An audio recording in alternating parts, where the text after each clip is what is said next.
Cool. Hello, welcome to another Guitar Night Live. This is Guitar Night Live number 9, ninth episode. We're right at the end of May now. And we have a guest today who's in Scotland right now. He is a amazing guitar player in the trad folk Celtic music world. And he Sorry, is Daniel. his name's Tim Edey. Welcome, Tim Edey. I'm gonna get you to start talking now in a second. Just welcome everybody. Thank you for coming. Welcome. Alberto's here, Con and Damien, another Danielle, Lisa's here, Pam and Philip, Sinead, Steve's here, Steve Burke, a couple of Steves, and my mum as well. Hi, mum. So more people will be coming in, but we'll get started. Yay. So Mighty. over to you, Tim. I wanted to ask you first Yes. of all. I know you play quite a few instruments. What was the first instrument that you ever played? Yes, Daniel, great to be here, and hi to everybody in Ireland and anywhere else. It's great to be back on the Zoom. Yeah, the first instrument, I was I think it was probably piano. I was maybe 4 or 5, and I don't know if you could say I was playing it, but I was kind of tinkling, kind of green sleeves and you know the Irish washroom and stuff like that, and then guitar was I played a piano accordion for a long time.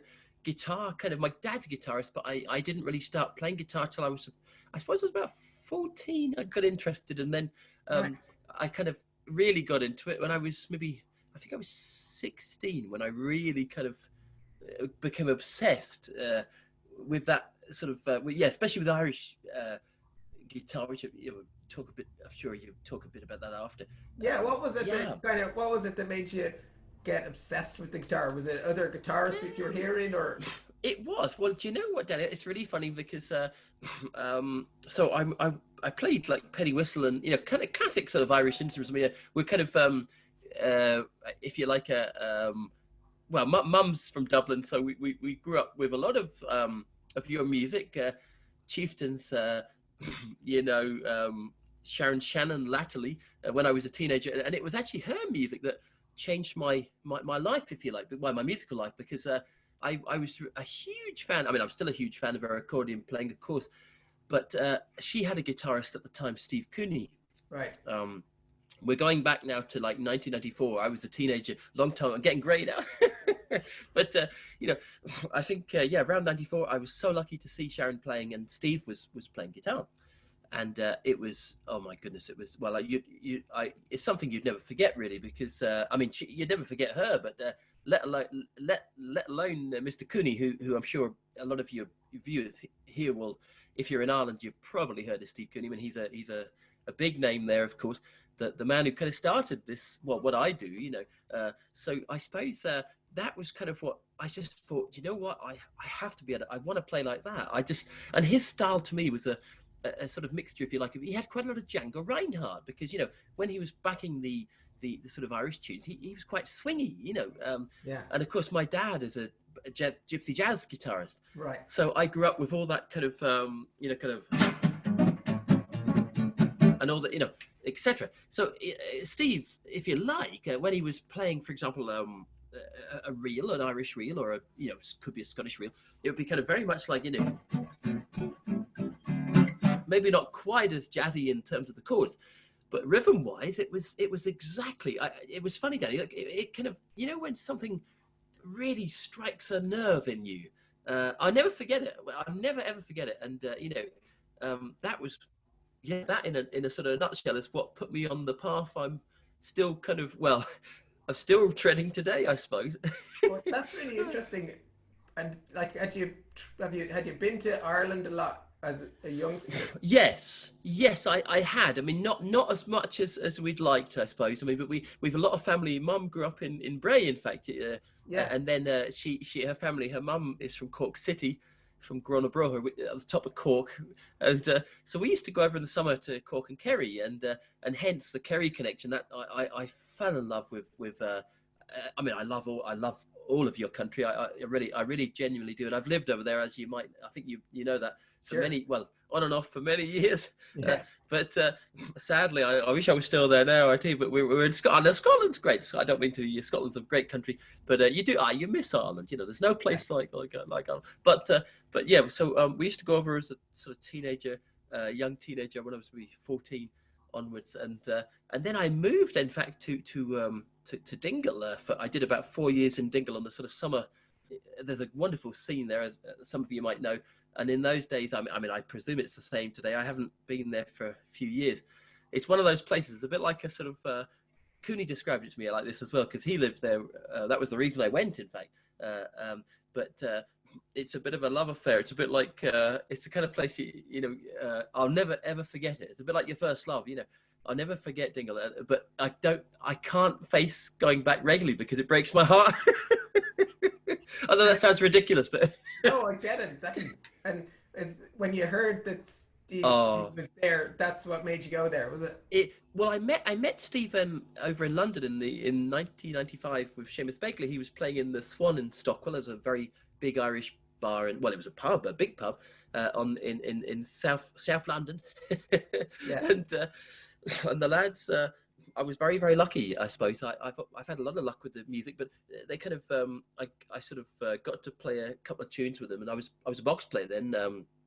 I'm still a box player, but anyway, it was that night that I sort of said, is there any way could you show me some of the guitar stuff to Steve Cooney? And he said, listen, if you're ever over in Ireland, give me a ring, and he gave me the number of Seamus Begley's house, which was a farm down in Kerry, Ballinabuk, and he wrote it down. I've still got it on a beer. It's on a beer mat, and I thought, as a young man, I thought, he's probably just being nice. The way musicians always very generous, yeah. And I probably thought, he'll probably, I'll never probably see them again, apart from on stage. And then, to my absolute amazement, we did go to Dingle. We just went on a whim. We knew Begley and Cooney were playing, of course. We'd found out through some friends in Killarney. They were actually playing in the pub called the Small Bridge, the Drogheda. And lo and behold, we went there and we rang the number, and we did, and they said, come out to Ballinabuk, and I did. And they kind of took me under the wing, I suppose, if you like. And I was incredibly lucky. I really was. And I sort of, sadly, Steve kind of left Dingle about a year later. There was a long and complicated sort of story, quite a sad story, but he goes back now. But so unfortunately I was very sad about that, but I learnt a tremendous amount from himself and Seamus. And of course then latterly I was back in England, and I'd occasionally get a phone call to Dep for Jim Murray, who's another he's Jim down in Cork, great guitar player, very much would have learnt from Steve in the early days. It has quite its own style now. He's quite. If he'd be a good person actually for you to have, maybe on this show in the future. But yeah, but no, that's kind of brief history. So Sorry to be tough. Yeah. When you went to Dingle, was guitar not your main instrument then when you went to Dingle, or had you... No, it actually wasn't. A melodeon or a button accordion was my thing, and I played a bit of whistle and a bit of trumpet. But I was playing guitar, but I certainly wouldn't have called myself a guitar player. I was very much a box player, but that was it was incredible, because I suppose I knew basic chords in standard tuning from my dad. Dad would have showed me a little bit, and perhaps maybe something like. I'm terrible, by the way, guys. I'm so sorry to all of your people there, Daniel, and to yourself as well, because I know you guys will be you'll put me to shame with technicalities. But I'm a very odd guitar player, because I'm completely self-taught. I would say I was coached by Steve. I was never taught by him, but he would have put me on a path to drop D for sure, absolutely. And I studied his music from a distance. He's quite a difficult man to pin down, shall we say, in a polite way. And so anytime you got to spend half an hour with the man, he would show me say 2 or 3 chords, and some of them actually, to be honest, I'll give you an example. For example, in Irish music, just to take a very well known, for example, a Dublin song. Let's just say the Sally Gardens, just for example. And apologies for my tuning here, guys. This old Yamaha is new. She's been treated to new strings yesterday, which is always a bad idea in the heat, isn't it? But just for example, you might, for example, play.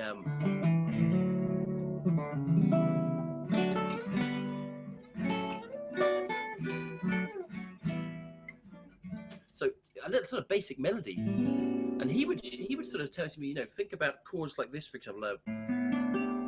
That's a classic sort of Steve Cooney chord, and I to this day I have no idea what on earth you call that chord, because sometimes when I teach, people say, what chord is that, and I'm useless. I mean, it's kind of an A, is it, with a G, sort of something like that. But anyway, that kind of thing. Really, and then he taught me things like this, for example, beautiful runs, which I still use today. One of them is great. Anyone's watching this, this is I'm sure a lot of you probably do this already, but if you have a look, sort of, it's just a. I don't know what you call it again, but I suppose it's an arpeggio or whatever. Well, but there's the one thing I'll interject for a sec, because just talking about the names of chords is. I just saw. Do you know Rick Beato? He's a YouTube guy. Oh, he's yes. Interesting guy on YouTube that he talks about music theory and guitar and all this stuff. And he talks about what makes a song great. And about a week back, he did "What Makes Smells Like Teen Spirit" by Nirvana. Oh, yes. He played the melody and the chords, and they're very interesting, complicated chords, actually. But Kurt Cobain definitely didn't know what the names were. No. Rick Beato said he knows that some people will be saying, but Kurt didn't know those were the chords, and Rick said, that doesn't matter at all. That's what the chords are, but if you can hear it, that's all that matters. So if you can hear it, you're right, Dan. Yeah. I think you're right. That's a very interesting thing, and that's a great thing, actually. That's some great YouTube. He does a lot on YouTube, doesn't he? He kind of takes analyzes. There's another great guy. I'm so sorry, my memory is terrible. He's an English guitar player. He's long. I think he's kind of long hair. That probably there could be so many, but I think he kind of analyzes a lot of guitar players, and he did a recent one of a girl called Molly Tuttle. Some of you might have heard of her. She's quite a unique bluegrass player, as you know, Danny, and she does that claw hammer. And God Almighty, she's disgustingly good, as Begley would say. but yeah, he sort of analyzes. He's another good one. But you're absolutely right. I mean, I feel so embarrassed, because I'm the kind of guitar player who well, it's embarrassing. I know a diminished, and I know my sevenths and minors, but oh my God, I wouldn't have a clue on earth most of the time what I'm doing. Don't worry, you can play it. It's more important to be able to play it than to know what. I suppose. I mean, I'd love to know the theory. I mean, here's another embarrassing thing about myself. And this is very embarrassing, but I can't read a note of music, and I can't read tab, and I can't read even a chord chart. It's so embarrassing. So sometimes I'm afraid well, it's quite funny, actually. It wasn't funny at the time, because I was really upset.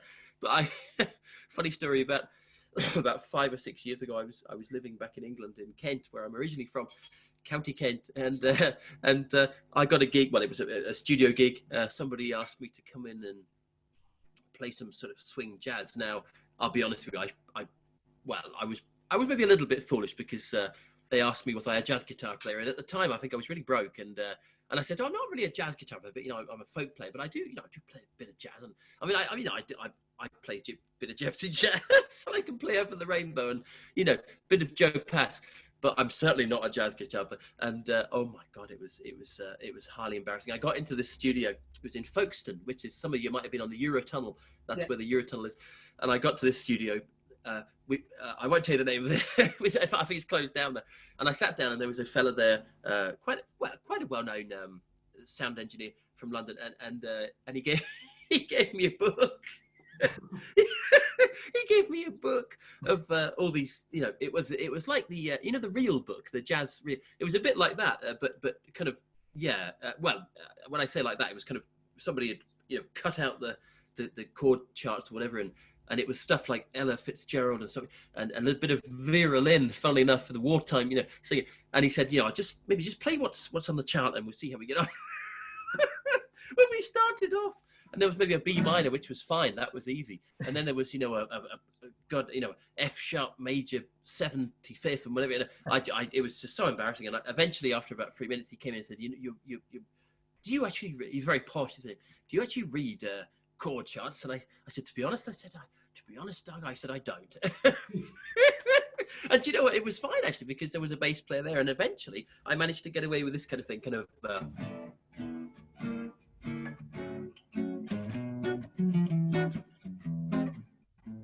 I kind of got away with what I did, but I get away with murder. And I was in drop D as well. He said, do you always play in drop D? I said, I do.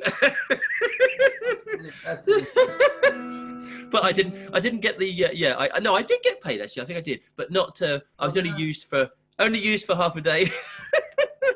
but so that's What was it like if you were learning with yes. Seamus Begley? Was there a lot of learning tunes by ear, or how did it look? Oh God! Oh yes, absolutely. I mean, just because of course this is another thing, of course, which I make the mistake of doing a lot, especially in Ireland and Scotland, and I can't really include England in this because even though I'm originally from there for my sins, if we talk about sort of traditional music, of course, Ireland is a huge hub of that. Scotland is too, in a different way, more pipes and fiddles and so. You guys have such a song tradition. You've got everything there. You've got, you know, Luke Kelly, Ronnie Drew, Seamus Begley, Mary Black, Sharon. You got everybody. You know, Christy Moore, and it's just amazing. And a lot of it, well, most of it, I would say 99% of that is all oral tradition. You know, of course, you would never. You know, Mary Black will sing a song and she'll have a lyric paper. She doesn't read music or anything, so she would just sing it. Begley, you know, a classic sort of oral tradition. So I would have learned everything from by ear. Yes, absolutely. And then what I would do is I used to go home, and this is actually a great tip, especially in lockdown, actually, because of course in Ireland just now, one of the things I miss about Ireland, of course, are sessions. And you do get them. You get lots of sessions in Scotland, of course, and they're great. But they perhaps wouldn't play all the tunes I would be used to, the Kerry sort of tunes. But of course, there's nothing at the moment. You're not allowed to go to pubs. So what I used to do, and I still do it, if you, for example, if you want to get into playing a bit of your own Irish music, just download a couple of tracks, or you know, have a CD or whatever, and just play along with it. I used to play along to Begley and Cooney for 2 or 3 hours a day. It was a great practice, and of course a lot of it was up in E flat and B flat. So I'm afraid the capo in drop D is as you probably know, is another embarrassing thing, but we're very much users of the capo. And I mean, I can play in all those keys without it, but it's an interesting thing. It might be quite an interesting topic here, actually, because I had a sort of, not an argument, but an interesting discussion with a jazz guitar player in Canada about this, and he was horrified that I was using the capo, because I slide the capo quite a lot. That's something I learned from Cooney, and he was quite horrified. And what I was trying to explain was just, for example, you know, if you're in one drop D, which is a very popular sort of Irish tuning, or you know, Celtic tuning. If you're in the key of C, for example, of course you've got your standard, you know, C chords and whatever. But when you're using C and drop D, it's horrible, because you know, you're just constantly like this, you know, or you could do that thing that I haven't done for a while, that kind of bar chording. But you know, slip the capo up to 3rd fret, you've suddenly got a whole cornucopia of you know, opportunity. For example, you know, just for example, you might be playing something.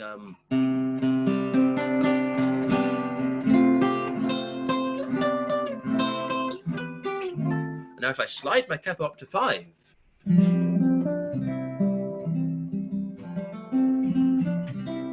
I'm playing G chords now. So that I was trying to sort of explain to him that in Irish music, in Celtic music, the capo, I'm not sort of saying to everybody that you have to use a capo, of course not, but it is a tool that you kind of use, if you like, to complement the music. Yeah, well, because there's some jazz musicians who kind of look down on capos. Yeah.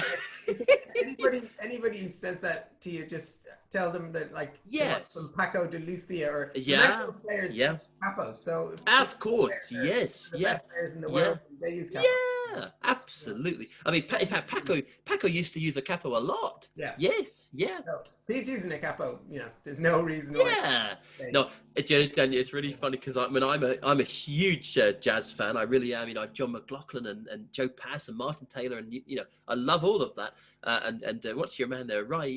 Not Ray Cooder. I love Ray Cooder. Pat Metheny. Yeah. He's good. But no, there is a bit of a hierarchy. Maybe not so much in Ireland, but certainly yeah, in the States and Canada. You know, what are you doing? You're using a capo on the thing. And I said, I am.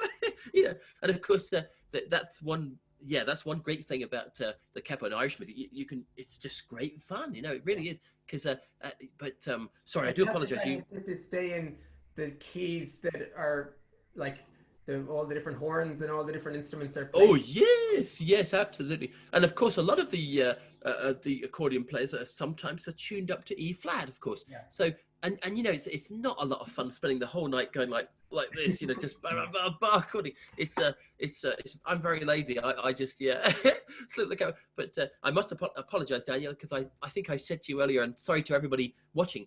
I must Daniel, I must ask you quickly, and sorry, this is probably very embarrassing. This is my first ever time on Zoom, which is amazing, and it's such an honor to be on this one on your show. But Daniel, should I be able to see everybody else? I shouldn't, should I? Oh no, good. Oh, yeah. Not in this webinar. I was just thinking. Yeah. No problem. But I wanted to say I do apologize to you and to everybody because I'm a terrible man for talking. So tell me to be quiet. I'll just jump in one. The thing was when you are with the guitar and trad, there's not loads of melody playing. So, no. Like now learning tunes, did you start learning melodies on the guitar early on? Now this is Daniel, you've hit a point there, which is I'm so happy you asked that question because that is something. Now I mean I'm going to be totally honest with you and to everybody, and this may sound this may sound a little bit funny, but it's I'm somebody who's obviously I'm a melody player as well. I'm a box player. I've got my accordions here. So I'm you know, but when I started playing guitar, it was very much as an accompanist. And I did, if you like, I did my time. I mean, I'm still doing my time, Jesus. But, you know, I was in a funny way, and I don't mean to sound, this is not meant to sound egotistical in any way. It really isn't. I'm not that kind of guy, but I'll tell you a funny story, which was I spent a long time without playing tunes, really. I mean, I always played slow airs. That was one thing Cooney sort of got me to do it. And Dad, maybe, you know, my dad plays a lot of things like, you know, I Got Rhythm, nuages. So I would be able to play stuff like that. But, you know, playing jigs and reels and all that kind of stuff, that was really something that, I sort of did it a little bit, but I was very much a backer.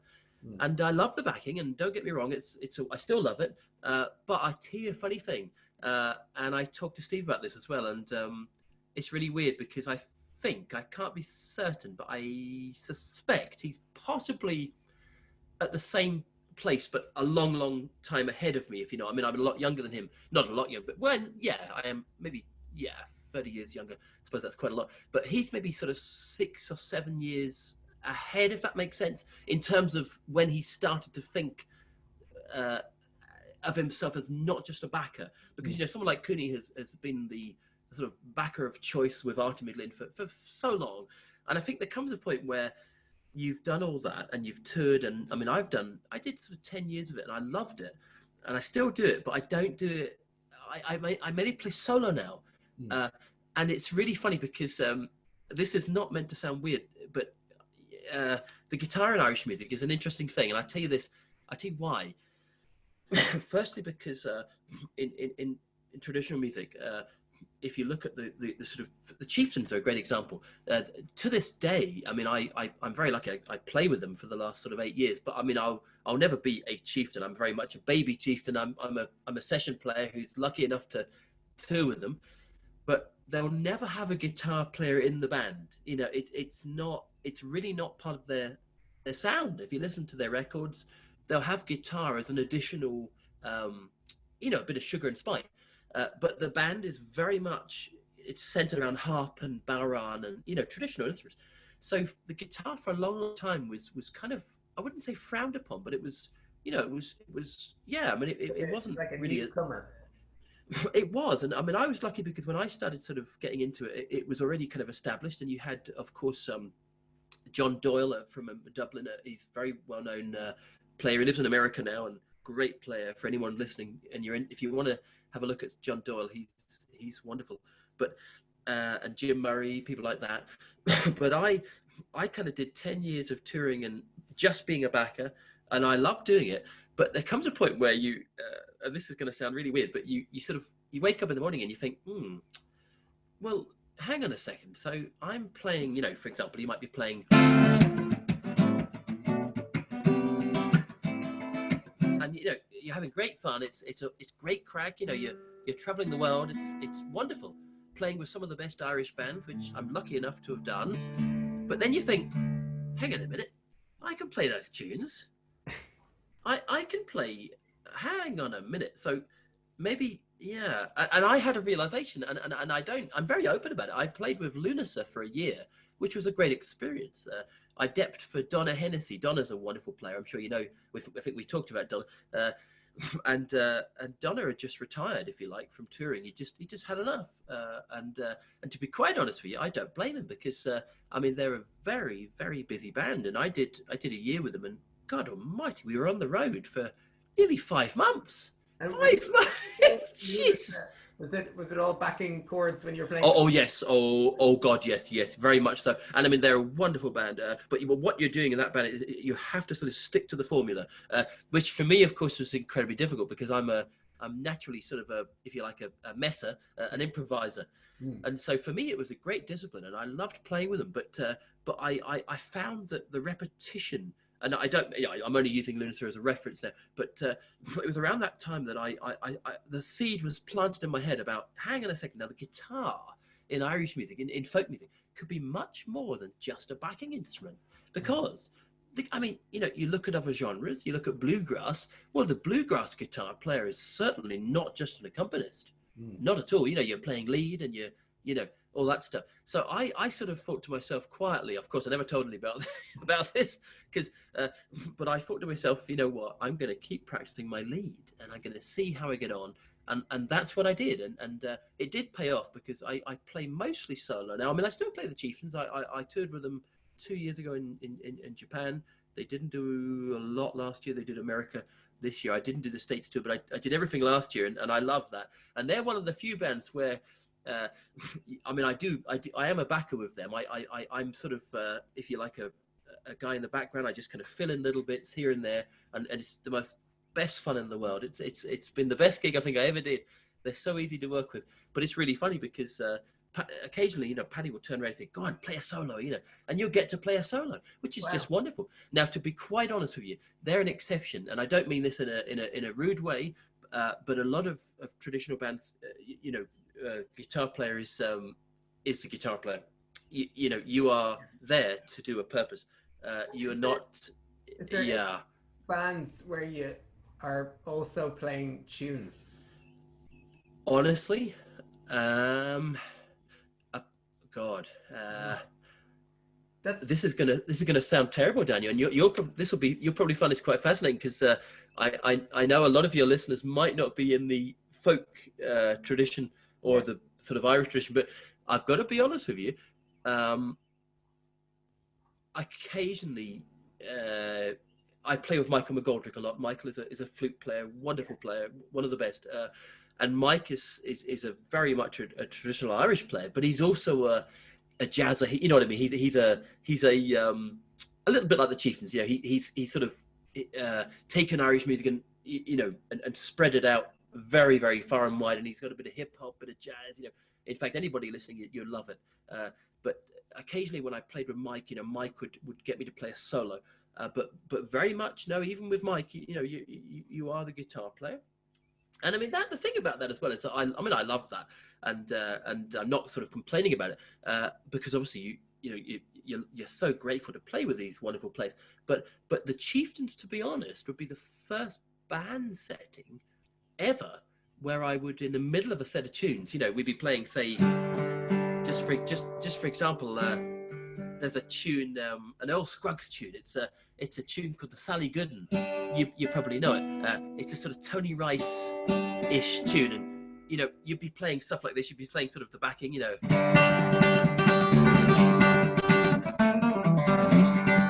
then Paddy would turn around.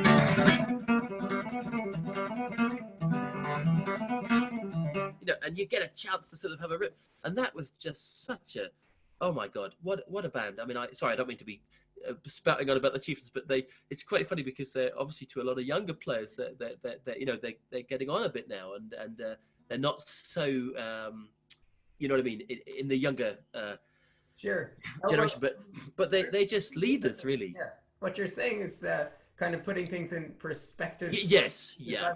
Not like that aware of everything in the trad world, and it yes, makes like what Artie McGlynn must have been really incredible, way. Yes, yes, yeah, absolutely. I mean, Artie, I think, Artie, of course, I meant to say that because I'd be raving on about Cooney, but no, Artie McGlynn, oh my God, I mean, he would be the first person, I think, was it Artie and Paul Brady, the first people that I think that I know of that played Irish music on the guitar solo, and of course Artie. And the funniest thing about that, and again, this is what I find quite fascinating, and maybe this is a weird thing to say, but you take someone like McGlynn, I mean, of course he's dead now, sadly, he died last year, but you look at the man's career, and I mean, he was a lead guitar player. That's what he did. He was a show band player. I mean, he could play anything. He was Van Morrison's musical director.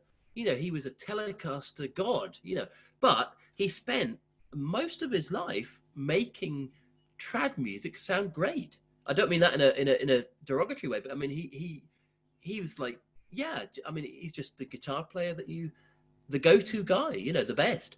Part of like when you hear him doing it, part of you must be thinking, oh yes, like yes, yeah, and that's how I feel now. And you see, the funny thing is, Danny, it's really funny because when I used to, I'd be sort of going to watch Steve a lot, and Steve, of course, is a bit of an exception because he is an accompanist. He's also a solo player, but he wouldn't call himself a solo player. He probably would now. Maybe not though. Maybe he, because he's very modest. But when he's accompanying, it's such a unique and powerful sound that it's almost like actually he's kind of leading, if you like, the music, but not in an egotistical way. It's just a wonderful, you know what I mean. But I must admit, somebody like him, you see him, for example, playing with a flute player, which is wonderful. I don't get me wrong. I love all the traditional stuff, but he's capable of so much more. And I think the wonderful thing now, and perhaps this is a good thing, it's taken 30 years or whatever to come about. I think now you're going to start to see the younger generation playing lead guitar in Irish music. I mean, there's a couple of people doing it. There's a band in Dublin, the Moxie, I think. And there is a couple of younger players. Not there. Tell you what, there's not many. It's not many. But I think it's going to come about. And one of the guys that really got me into it was a guy called JP Cormier. You've got to check him out, Dave, and your listeners. JP is a Canadian. Maybe we can arrange to get JP on this show. Right. He's a flat picker. But it was him that sort of... flat picking mean? Well, flat picking, I suppose, and I'm no expert on this, but I'll tell you a funny story. And in fact, maybe I could show you this. This is a funny thing, and in fact, this might sort of... in a musical sense, this might be a good example of what I wanted to do. You see, was I wanted to be able to play the lead, to play the tune on my own, because I was left in a situation where the musician, we had a duo, myself and Brendan Power. He's a wonderful harmonica player from New Zealand, and we played and toured a lot. And I used to play quite a bit of lead with Brendan, but I was a backer really.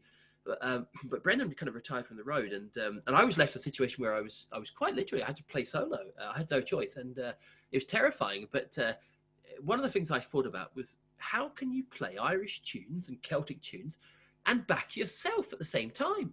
And and I thought, how do you do this? And so I kind of set about trying to do it. Now, I mean, God, it's probably been done for years. I mean, Cooney can certainly do it. He was doing it 30 years ago, and no doubt McGlynn as well.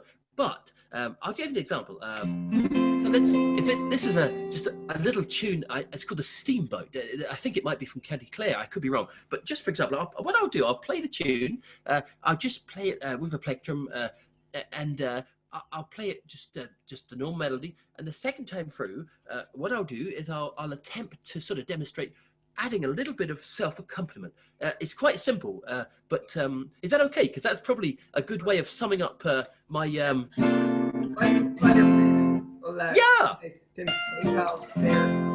Oh, God. Oh, Jesus. You're very kind. Don't be worried. Only if you've got any change spare. Don't be panicking, because I know a lot of, especially guitar players, we're all in this crazy, weird boat together.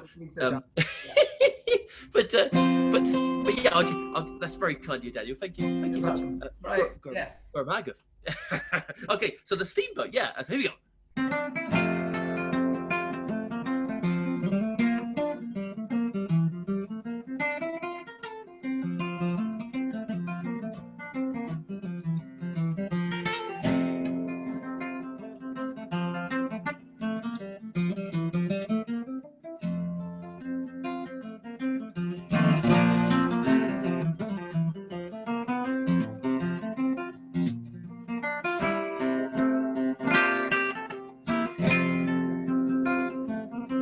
I was supposed to be playing the melody simply, but I do apologize.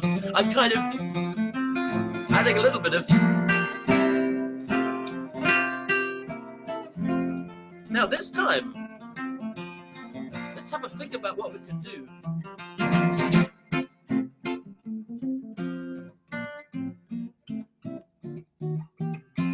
Maybe throw in a bit of...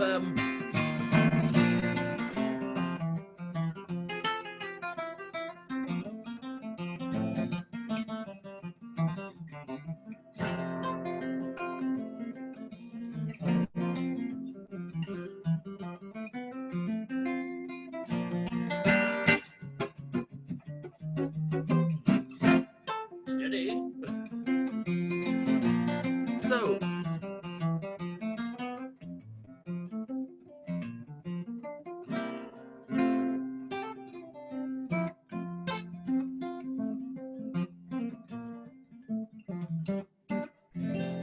just a little example.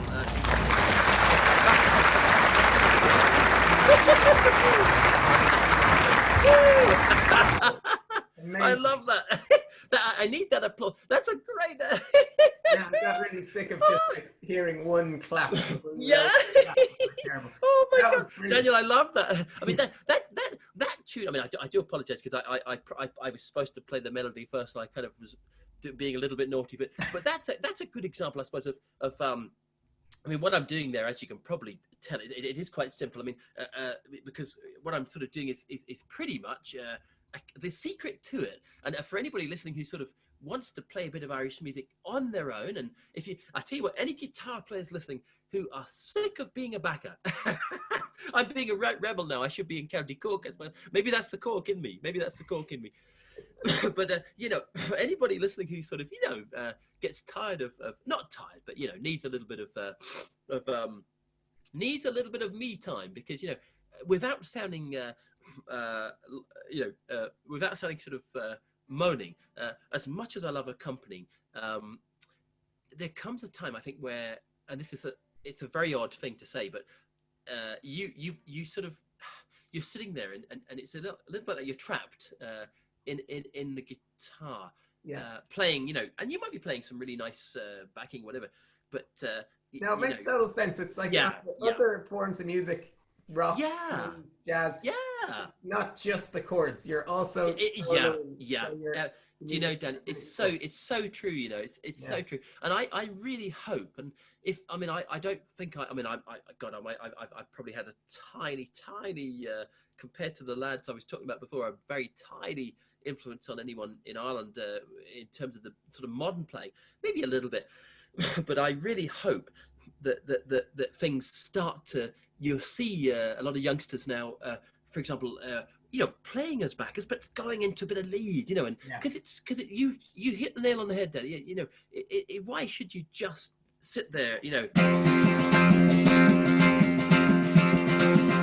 which is great, but Jesus, play a bit of, you know what I mean? Yeah. I mean, now the only thing I would say, and I think I'd be allowed to say this on this session, maybe not something to say on a COTUS Zoom session, but yeah, this is the only problem, and we have it in Scotland as well.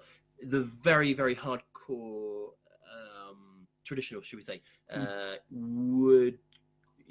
they would not quite see it like that, which I respect as well, because they have their style, but yeah, let's start a movement in Ireland to get everybody playing tunes on the guitar. Definitely. It's so and it's so fun as well, Jay. I think not like a very well kind of educated in traditional music, but the thing that actually, when I got interested in it when I moved to New Zealand, which is when I lived in New Zealand for a year.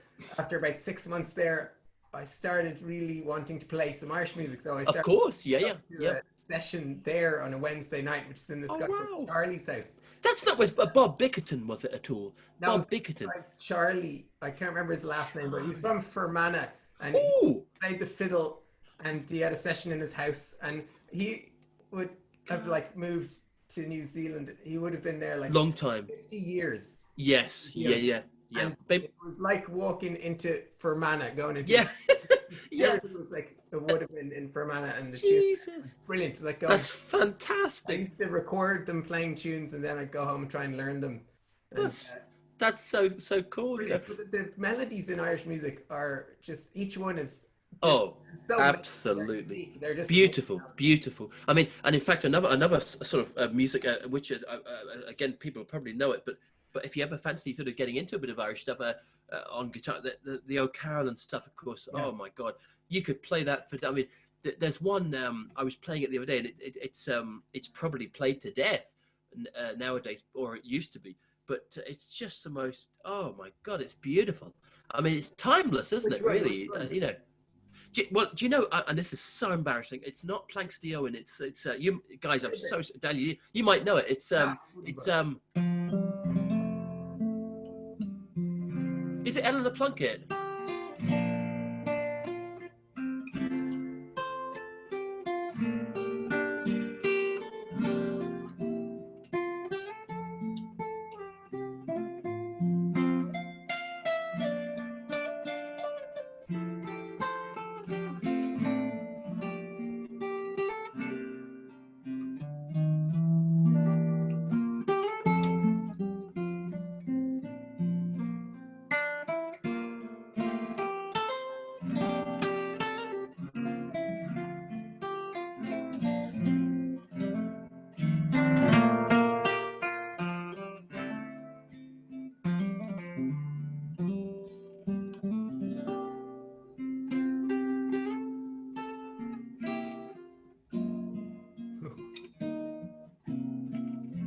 Oh, I'd be arrested for playing that chord. That was a lovely chord.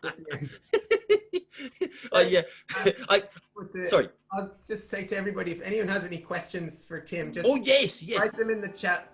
And Alberto says that's Eleanor. Sorry. Yes, Daniel, I meant to say to you, this is a shameless plug. But it's not really a plug. But I play, guys. It's totally free. There's no money involved in it. There's some people. I put a little link up the PayPal to if people want to buy a coffee or whatever. But there's no pressure. But I play a gig on my Facebook page at 10 o'clock tonight, and it goes on till the wee hours, as we say in Scotland. Usually till about 1 in the morning. And I just rabbit on and play a bit of talk a little bit and play. I just kind of play the bit of box as well. It's mostly Irish, but I play a bit of a little bit of Django. Is it your Facebook Tim Edey Music?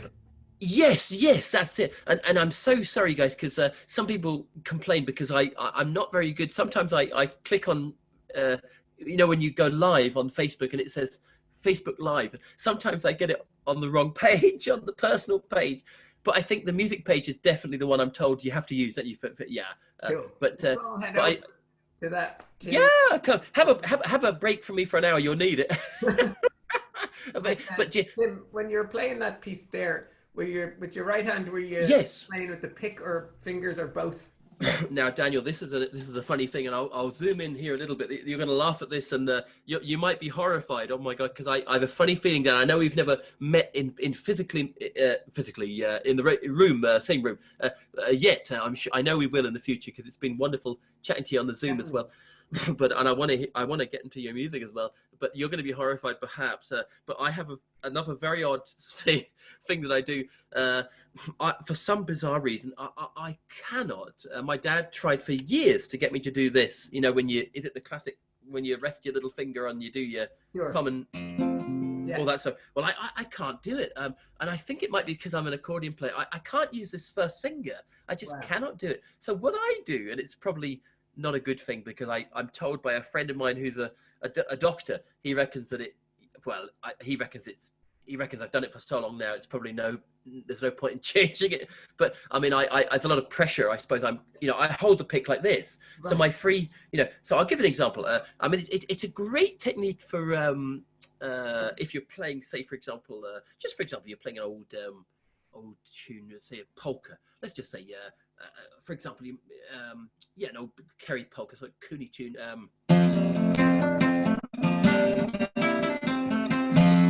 So I'm using my pick now, of course. Now, say I want to do a bit of...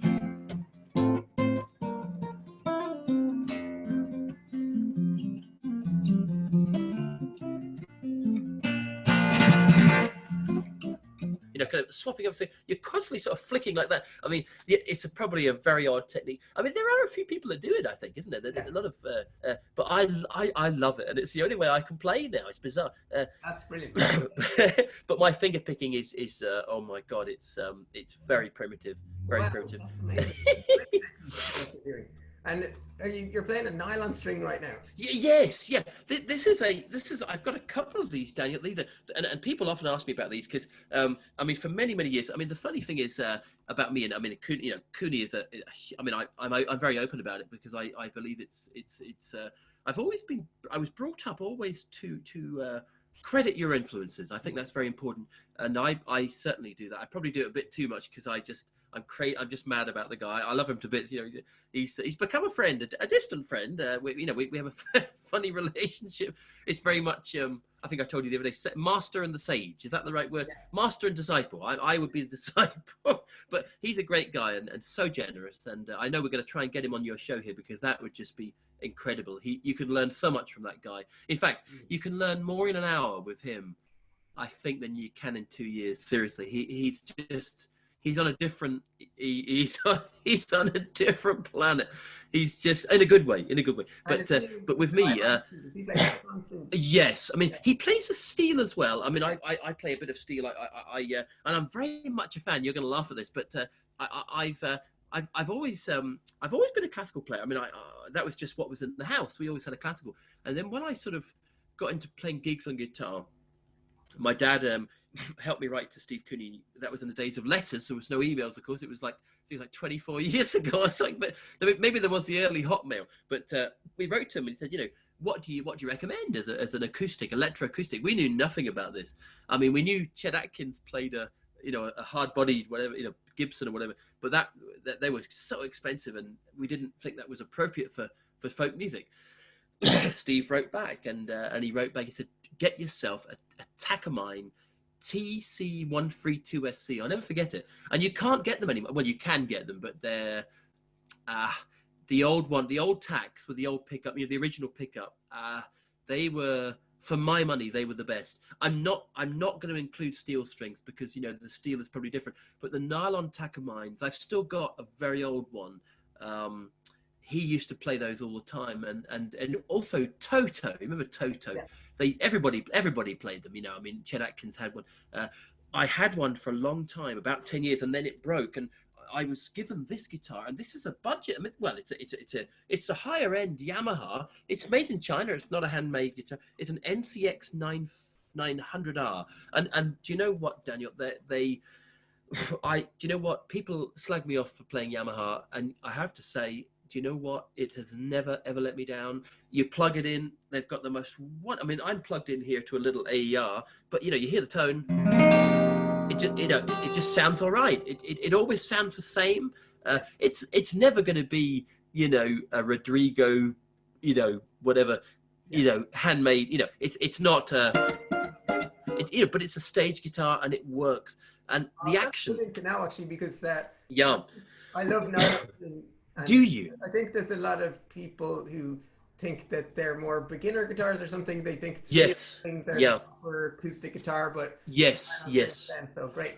But do you know what? I must show you this. But so I hope we've got enough time. I hope I'm not driving you mad. Right. This is I've got a bit of a hobby, which I tell you what it is. It's you're gonna laugh at this. I'll just tune this up. I've got a bit of a hobby, which is I love buying really cheap guitars. Yeah. And I do. I mean, I'm not a builder or anything, but I do a bit of setup. I do a little bit of truss rod, a little bit of bridge shaving, and I got, you know, I bought this this is a Yamaha Fg 840. It's the most basic folk guitar they do. It's brand new. I didn't see it. I got it on the internet. It was 350 sterling.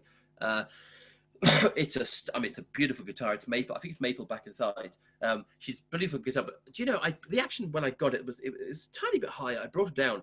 Jesus, she's a great bluegrass guitar. And I'll just give this is not plugged in. This is just acoustic. But check this out. 350 quid Yamaha. You know, and and you know, because I find a lot of the time this, and again this is not please anybody listening, please don't think I'm criticizing anybody who spends, you know, if you've got the money, great, do it. I've never had the cash to spend more than 700 quid on a guitar, so I just have to.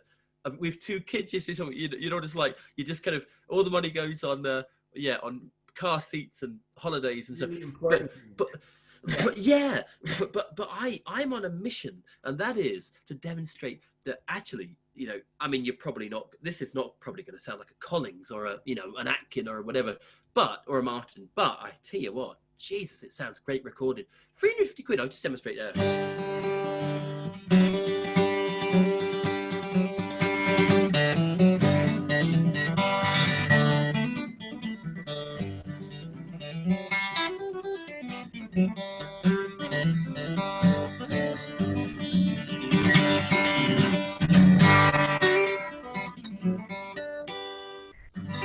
And it's just a basic. But Tim, I might have some students buying one of them and then saying, "Well, it doesn't sound like when Tim."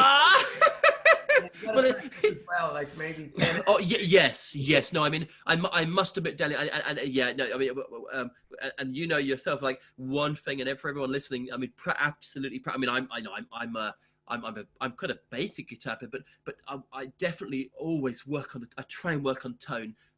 Because I mean, and it's quite funny actually, and I'm sure you probably cover this in your classes. But one really interesting thing, I hope you don't mind me just demonstrating this. There's a thing I got recently, Dan, and this is very interesting. This is a plectrum. It's a bizarre looking plectrum, and I believe it's a jazz. I think it might be a sort of jazz pick. It's called it's not a blue chip. It's I'm trying to remember the name of it. It's a really weird design. I know it's an expensive. I mean, I didn't buy it now. I think it's a chicken pick. Is it? It's a chick. I think it's a chicken pick. Yeah, Daniel, I think it is. And do you know what? It's really funny. Very heavyweight plastic. Oh Jesus, incredibly heavy. And you see the width of it. It's insane. You know. I mean, but V picks are amazing. Oh, V picks. Yeah. They're brilliant. Oh, geez, you have to send me a link to those. Yeah. Sorry, I see Jody has asked a question. Jody, I will come right to you in a second. Sorry, Edey. I just demonstrate because this is really interesting. I found just last night I was just recording a bit, and God Almighty, don't different plectrums have a different sound? I mean, it's incredible. No. Yeah, like I was thinking of this one, you know, kind of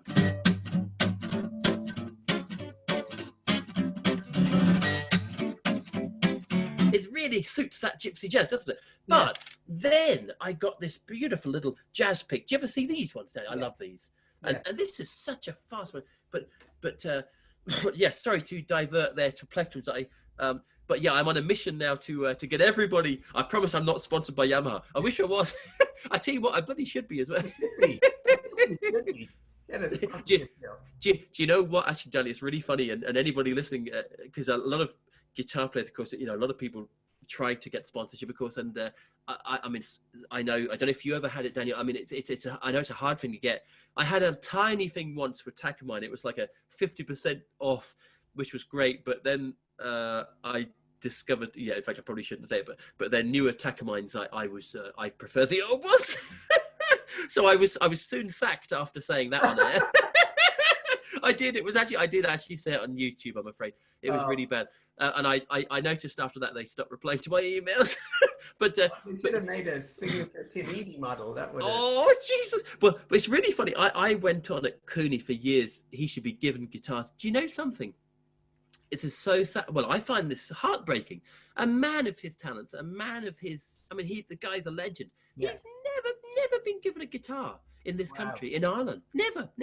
I think he was given a guitar from Australia called a Maton. Yes. He was given a Maton because, you know, he's from Melbourne where they're made and whatever. So I think they, you know, gave him a very special one. But that's the only guitar the man's ever been given. Oh, wow. That's crazy. And if you think about how many Takamines he would have sold for Takamine, you know. Yeah.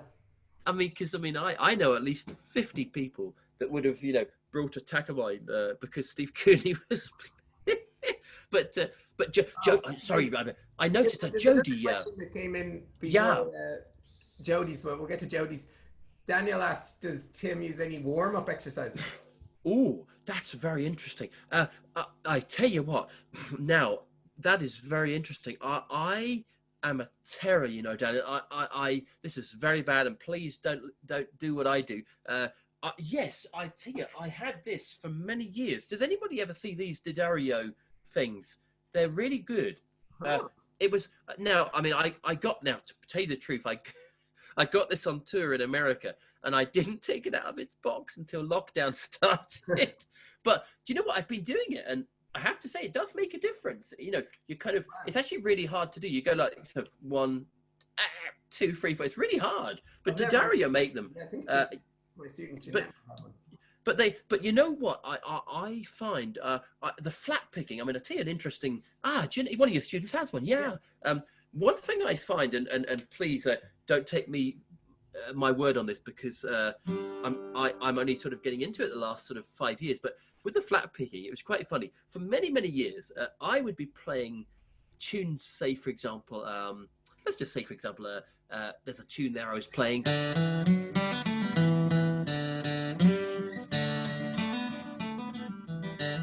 So I would play that tune like this. All downstrokes, everything down. A bit like the Irish tenor banjo. That's a classic banjo. And then I was in Canada and I met JP Cormier. And JP said, man, he said, do you get a sore wrist? And I was like, I do actually. And I was playing stuff like, you know, and all downstrokes. And JP said, no. He said, no. He said, listen, he said, you got to learn to flat pick. And that was when I discovered that I mean, I'm sure you probably do it, Daniel, in the rock and jazz world. You guys, I think, would do this probably naturally. Tell me if I'm wrong. But JP taught me that thing where you're doing the down, up, down, up, down, up, down, up, down, up, down, up, down, up, down. And now, of course, I can do the flat picking. And oh my God, it's a lot easier. And isn't that an interesting thing? I mean, Daniel, do you do that? You must do, I'd say. You probably do alternate. Well, directional picking is another. Yeah. That's a really good system. Directional picking. Yes, I must remember that. Down, up, down, up, down, up. But when you change string, you get the direction that you're moving. Yes, yeah, you're right. And didn't Glenn Campbell used to do that? I think, didn't he? Glenn Campbell and some of those guys. But I was going to say to answer Daniel's question. The warm up. I do. I try and do. I'm supposed to do 5 minutes and I'm so lazy. But I try and just pick a G scale and think about a tune. You know, if you want to say, for example, if you're playing a bit of Irish music, a thing like the Kesh jig is always a good one. You know, and just to sort of get a few scales. So that I do a bit of warm up. I should do more. And I know somebody had asked about my tuning. And that is an interesting. Nobody asked about that. I'd say you could talk about tunings for another hour, but do you know what, Daniel? Daniel, you'll be surprised. this is really funny. This is where I am very, very boring. I learned to play guitar in Dadgad. That was when I started sort of really getting into it.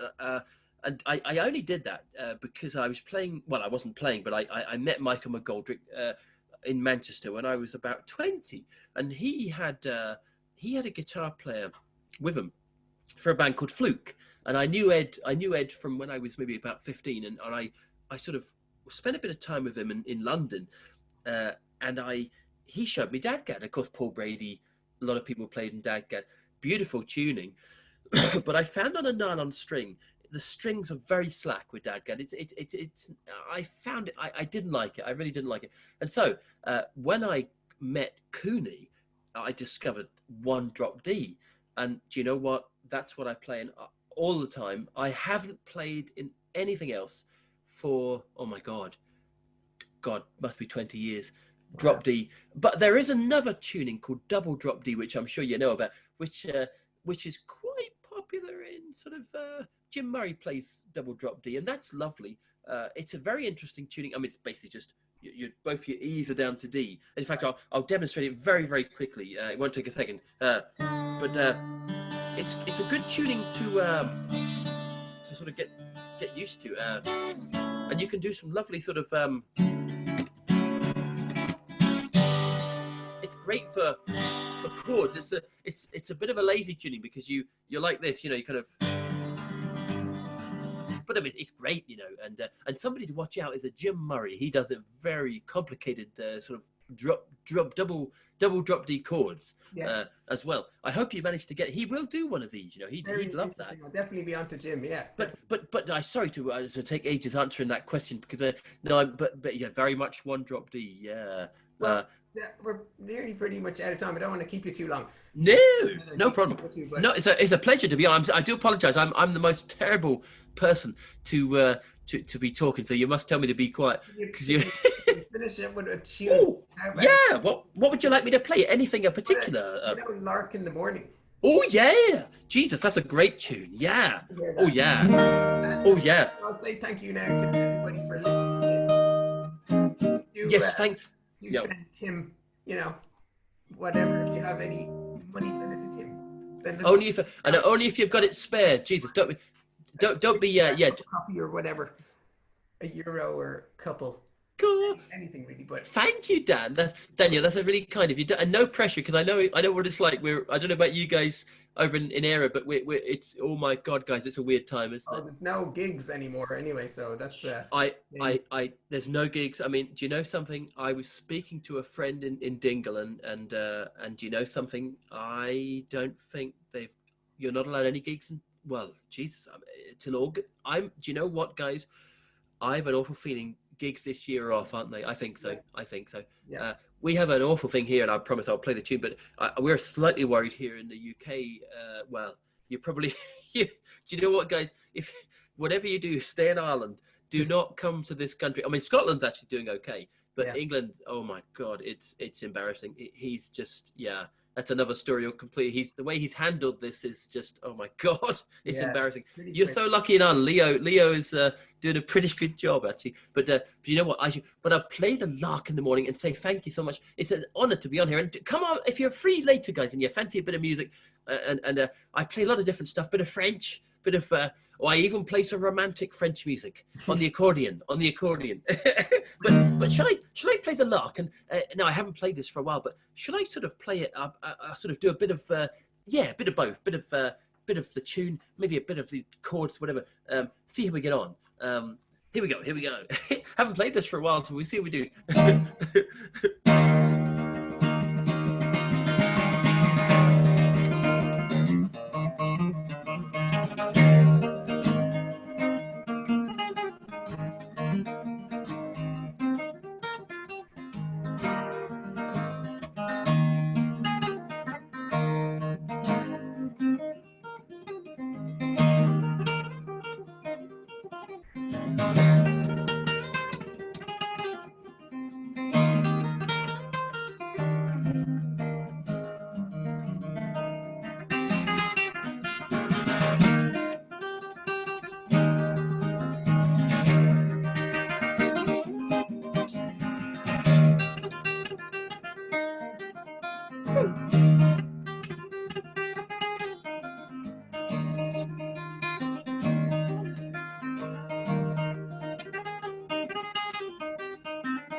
It just goes on and on. I love that. Oh my god! Do you know That's what? It's actually, really. you mentioned Toto earlier. That was actually was from a Toto gig. Oh my god! Seriously? 2015. Yeah. Jesus. But it was perfectly suited for you right there. God, do you know, Daniel? May I ask you a very quick question? I promise I'll stop because I know we've come over the time. But do you mind if I ask you? Do you ever teach in the classes things like Africa for Toto? Is that I've something? never taught that song. I should though. Never. Isn't that a wonderful song? It is. It's amazing. It's brilliant. I was just listening about it because it was the guitar player Steve Lukather. Yeah. What a great! I mean, what a solid player. I just see as a trad player, I listen to all these players, you know, and I just love it. I wish I could work out what they're doing. Sometimes I can, but I just love it. Tim, if anybody wants to have a lesson with you, how would they contact you on the? Oh, goodness! Do you know what, Daniel? I do a bit of a teaching. I do the odd sort of masterclass or whatever. But on the my website, is timothy.com. Yeah, and there's a page there, and please get in touch anytime. It's a pleasure. I hope everybody's enjoyed. I've loved being on your show. I love the Zoom. It's great. Fantastic. It was brilliant. It was really great having you. So interesting. Learned so much, and playing was. Has the sound been okay? The sound, good. I could hear it. You know, Zoom is not amazing. Yeah. We never get it like no. clear, but that was like. That's great. And I really hope, yes, anybody later on, if you're around and you fancy a bit more madness, I'll be on for. I mean, I always say I'll be on for 2 hours, but oh my god, it goes on for. I love it. I just love playing. You know, I love it. Yes. We'll have to get together and play someday. Yes, we will. Absolutely. And I hope you've enjoyed it. And everybody, if you ever want to get a nylon. Now there's sorry to give a shameless plug, and of course I promise you I'm not benefiting in any way from this, but it's purely, I'm only saying it because at the moment they've never been cheaper than they are now, especially for yourself, Danny. You can buy this. I think it's the Yamaha. There's two. It might be worth you noting this down. As a steel string player, now they do two types. This is the classic. This neck is a very wide neck. Well, it's not very wide, but it's a standard classical neck. Yeah. So this is quite a wide neck. This, for steel players, sometimes I know people find it a little bit wide. Yeah. They do a beautiful version. It's called an NTX, NTX classical. If you look it up, Google it, and it's stunning. It looks and plays just like this, but the action is, oh my god, the action is beautiful. Low, very low. What's the model there? Now my one is an NCX. I think what it is basically the C model are basically the C model is basically aimed at classical players who are used to the white. I was just saying there are models in September with some pickups. Oh, that's right. Now I must tell you, Alberto, the ones I've always had all come with pickups. They're all, but he's right. Yes, I'm sure he's right. But yeah, if you have a look on they do an Irish site as well. Toman, of course, Toman. Now there's another company called Gear for Music. They're a big UK company, and I tell you, I saw this exact guitar the other day for, oh my god, it was insane. It was like $650, which is so cheap for one of the Yamaha classicals. It was ridiculous, you know. But so just, you know, it's worth having a look. Check it And out. one thing Get it in an Irish shop first. I'm sure they'll get it. Yeah, you should get them in Ireland. I mean, you know, I have to say, if you're after a classical that you can plug in that sounds great, you cannot go wrong. You honestly, they're just, and this is 12 years old. There's not a mark on it, honestly. And I dropped this down the stairs. Great. I mean, they're very well built, and you better go and have a rest before. Oh yes, and it's great to see. I'll say Daniel. I say Slángafoil to everybody.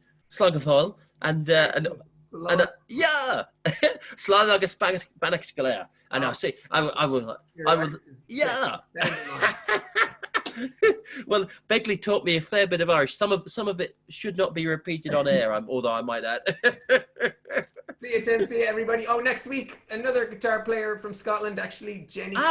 You know, Jenny Clifford. Oh, yes, I do. Yeah, she's a great player. Yeah. Daniel, may I, just before you... Daniel, just before you go, may I just make 3 recommendations? Jim Murray. Yeah. Tony McManus. Yeah. Tony, I know well. If you need, you know, if you want me to put a word, Tony is amazing. I mean, if you're into fingerstyle guitar, you'll love Tony. Clive Carroll. Clive would be lovely. Clive is an English. I've seen his videos. They're unbelievable. Oh Jesus, he's amazing. Incredible, ridiculous. But you know, Clive would love this. He would, honestly. So get into, and Cooney. Don't let Cooney off the hook. All along, yeah. So, take care, guys. Bye, Daniel. Thank you. See ya. Bye. Bye.